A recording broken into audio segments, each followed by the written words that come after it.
आज अलंकार के टॉपिक में हम चर्चा करने जा रहे हैं उत्प्रेक्षा अलंकार की, जो बहुत ही इंपॉर्टेंट है। ठीक है ना? आइए देखते हैं उत्प्रेक्षा अलंकार। उत्प्रेक्षा अलंकार, उत्प्रेक्षा का मतलब होता है संभावना। आप मान लीजिए कहीं पर कोई संभावना कर रहे हैं तो वहां पर उत्प्रेक्षा अलंकार होता है। कैसे? जहां पर, इसको नोट करते चलेंगे, जहां पर उपमेय में, जहां पर उपमेय में उपमान की संभावना की जाए, जहां पर उपमेय में उपमान की संभावना की जाए,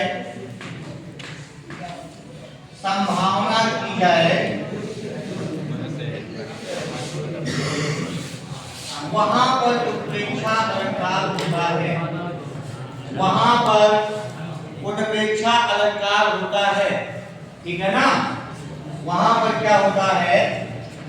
उत्प्रेक्षा अलंकार होता है। इसको नोट करके चलेंगे सभी लोग।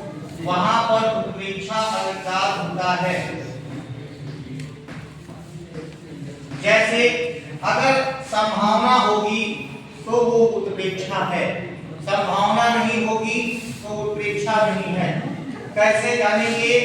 इसके लिए कुछ वाचक शब्द निर्धारित किए गए हैं। जहां पर वो शब्द आ जाते हैं तो समझ लीजिए कि वहां पर उत्प्रेक्षा अलंकार होता है। वो वाचक शब्द नोट कर लीजिए। जन जानो, इसको नोट कर लेंगे। जन जानो, मन मानो, जन्म मानो। अगर कोई चीज आपको ना पता हो तो इन वाचक शब्दों को याद कर लीजिए, इनसे आपको पता चल जाएगा। जन्म मानो कि जन्म जानो, मन मानो, जन्म मानो। अगर कहीं पर ये वाचक शब्द आ जाएं, ये वाचक शब्द अगर लगे हों तो तत्काल समझ जाइए कि वहां पर उत्प्रेक्षा अलंकार है। जैसे एक उदाहरण दे रहा हूं, बताइएगा कि इसमें कौन सा अलंकार है। तो उदाहरण में जैसे मैंने कहा कि जनु मरुभूमि कल्प तरु जामा। जैसे मैंने कहा जनु मरुभूमि, जनु मरुभूमि कल्प तरु जामा, कल्प तरु जामा।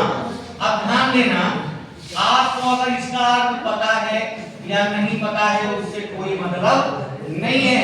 यहाँ पर एक वाचक शब्द आया है, उसी को देख करके आप पता कर सकते हैं कि इसमें उत्प्रेक्षा है कि नहीं है। तो यहाँ पर कौन सा शब्द आया है? जन। जन वाचक शब्द किसका होता है? उत्प्रेक्षा अलंकार का। तुरंत आप टिक कर सकते हैं देख करके ही। ठीक है ना? फिर मानो हवा के वेग से सोता हुआ सागर जगा। दूसरा उदाहरण है, मानो हवा के वेग से, मानो हवा के वेग से सोता हुआ सागर जगा। इस अलंकार, ये तो अलंकार सबसे सरल है। मानो हवा के वेग से सोता हुआ सागर जगा। अब इसको आप लोग नोट कर लेंगे। यहाँ पर भी कुछ अर्थ पता है या नहीं पता है उससे कोई मतलब नहीं है। यहाँ पर एक शब्द आ गया है, उसी को देख करके आप बता सकते हैं क्या? मानो। क्या आया है? मानो वाचक शब्द प्रयुक्त होने के कारण जो है यहाँ पर उत्प्रेक्षा अलंकार है। ठीक है ना? तो और भी बहुत उदाहरण है कि मनहु नीलमणि शैल पर आतप पर्यो प्रभात। कहने का मतलब क्या है? बिहारी जी की पंक्ति है कि सोहत ओढ़े गीत पटु श्याम सलोनी गात और मनहु नीलमणि शैल पर आतप पर्यो प्रभात। तो वहां पर एक शब्द आ रहा है मनहु नीलमणि। क्या आ रहा है? मनहु नीलमणि शैल पर मन पर यहाँ रुकी जाता है, आगम प्रकार, ये रुकी भी ठीक जाती है ना। अब यहाँ पर भी एक वाचक शब्द। अब इसको करते कैसे हैं, इसका एक स्पष्टीकरण भी लिख सकते हो। क्या लिख सकते हो?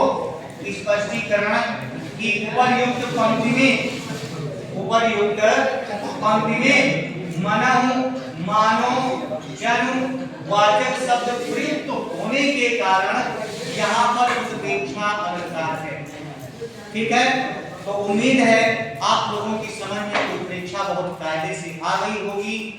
पुनः अगले अलंकार को लेकर के नेक्स्ट वीडियो में मिलते हैं। धन्यवाद।